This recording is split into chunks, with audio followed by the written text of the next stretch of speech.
Subscribe to The Honest Critique for current affairs, movie, book, and product reviews. Also, make sure you press the bell icon to get notified whenever we upload a new video.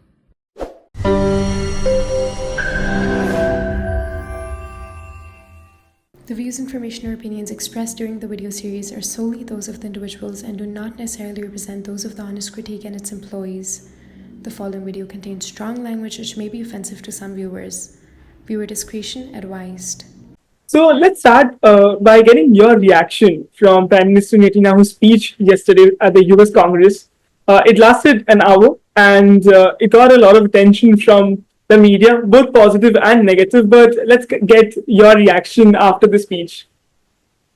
I thought it was an excellent speech, actually. I thought he hit all the points. He made the world understand that what we're facing is a clash between good and evil, barbarism and civilization, that America is the ultimate aim of these people, and therefore Israel is America's greatest ally and the first stop, basically, on globalizing the jihad, which is what the Islamic Republic of Iran actually want.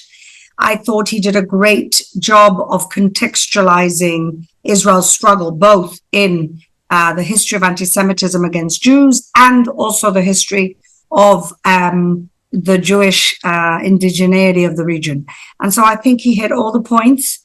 I think he was defiant, strong. He highlighted Israeli resilience and heroism, and honestly sounded bipartisan. He praised Biden and he praised Trump, and I think he really did a good job in balancing all of those elements. So two things that stands for me in the speech, and I want to talk a little bit about them. One was the comparison of the October 7 attacks with the 9/11 in Pearl Harbor. And the problem was that he mentioned the proportion of the October 7 attacks was way more than a 9/11 could be. Does that connect with the American audience, especially about their fair share of how they have dealt with terrorism? Especially now we see a lot of protests happening, and we see all sort of vandalism, protest, pro-Palestinian protest happening on American streets. Does that connect with the American audience with that comparison? Honestly, it didn't connect with American audience. All we had to do is see what was going on outside Capitol Hill, outside Congress. They were burning American flags. So everything he was saying was in fact happening in real time. You can't make it up. It was happening in real time. They weren't saying free Palestine. They were writing Hamas on national monuments. This has gotten out of control. Where was the police? Where is law and order? I don't understand where everybody is. And what's more interesting, I want to talk a little bit, taking forward from there, is he calls the US protesters who are protesting about stopping the war as the useful idiots for Iran. And that's quite a powerful statement, especially what we have seen, Qatari money, Iranian money being funded in a lot of campus protests, which are anti-Semitic protests going on in universities. What's your take on that statement, and especially the campus protests? And we have seen a rise of anti-Semitism in US campuses. He's absolutely right. All you have is follow the money. Who is funding these protests? Half of the protesters are not even students. Who's paying for the tents? Who's paying for all of the chaos that's going on? And if you follow the money, and I've got friends who are doing a really good job in tracing where it's coming from Qatar or Iran-funded shell organizations. And so he's right that this is very deliberate. This is not spontaneous. This is not the people arising. This is a very deliberate, first of all, 20 years of academic brainwashing, followed by extremely well-funded protest movement. And again, what he's saying is simple. You are being funded by the people that are, killing gay people in Iran and killing women for not covering their hair. The very liberal causes that you think you stand for, you are being funded by the people who believe the complete opposite. And therefore, they're using you. They're using you as useful idiots. And that's exactly what he said, and he's 100% correct. And I have a couple of last questions, and one of them I want to ask you about is the vision that Prime Minister Netanyahu proposed for Gaza for the day after while addressing the US Congress was a demilitarized and de-radicalized Gaza. Of course, he mentioned that he wasn't looking for any kind of Jewish settlements in Gaza, but he wanted a demilitarized and a de-radicalized Gaza. And I wanted to understand from here, especially since you were the deputy mayor of Jerusalem, and we have seen UNRWA's textbooks. Even some of them were followed in Jerusalem school. Is it possible to actually de-radicalize a population which is that radicalized? I mean, we have seen denazification, but is it possible in that proportion to do, especially when the textbook starts from a very young age to radicalize young minds? Well, remember who's paying for textbooks? It's the UN through UNRWA. So imagine that UNRWA got some real instruction by the UN, which is very unlikely because they're so biased. But let's say all the countries in the world stop funding UNRWA. And they said to UNRWA, look, we're only going to fund you if you de-radicalize the school books. And let's say that the countries in the world said enough with Al Jazeera, which is doing the job of the Goebbels, Hitler's propaganda minister. That's what Al Jazeera is doing.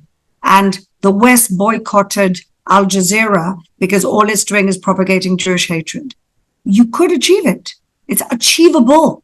You just have to have the will of the different countries around the world to be part of this operation to de-radicalize an entire society that's been poisoned and radicalized since the minute they're born. And from here, there are two things which I feel was very important after yesterday's address.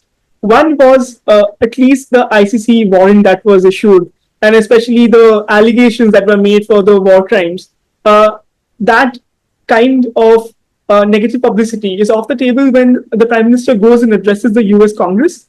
And I wanted to also look at of the number of people who were protesting outside the Capitol Hill, who was not allowing the Prime Minister to come and address. Does that also go off the table since the Prime Minister addressed pretty much all the criticism that has been labeled against his government? One speech can't correct years of indoctrination.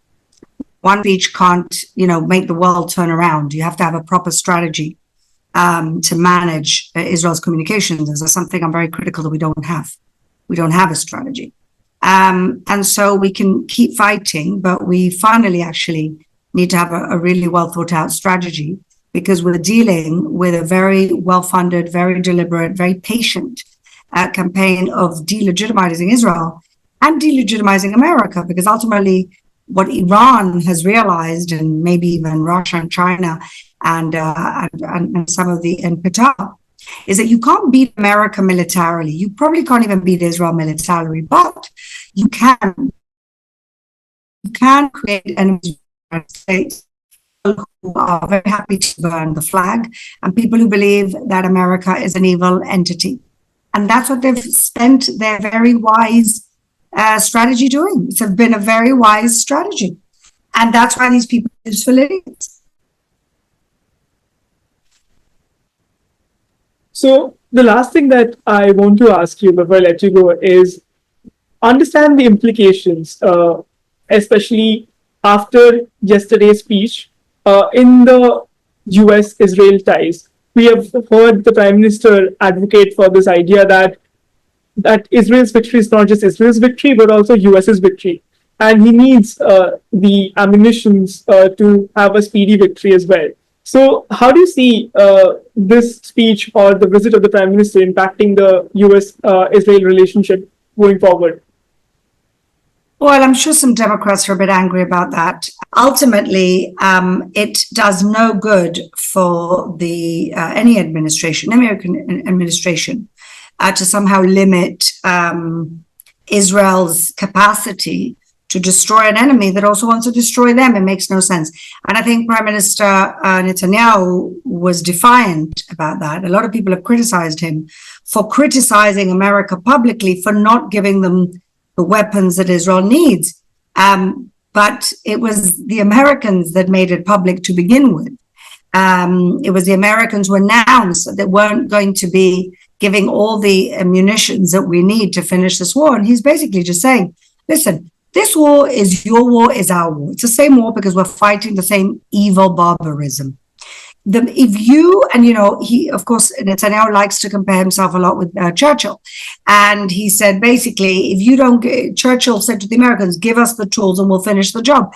And that's basically what he's saying. Don't slow roll out the tools because then it'll take us longer to finish the job. And you want us to finish the job because they're going to come for you next. So I thought he made a really wonderful argument. And I'm sure that some Democrats are annoyed by that.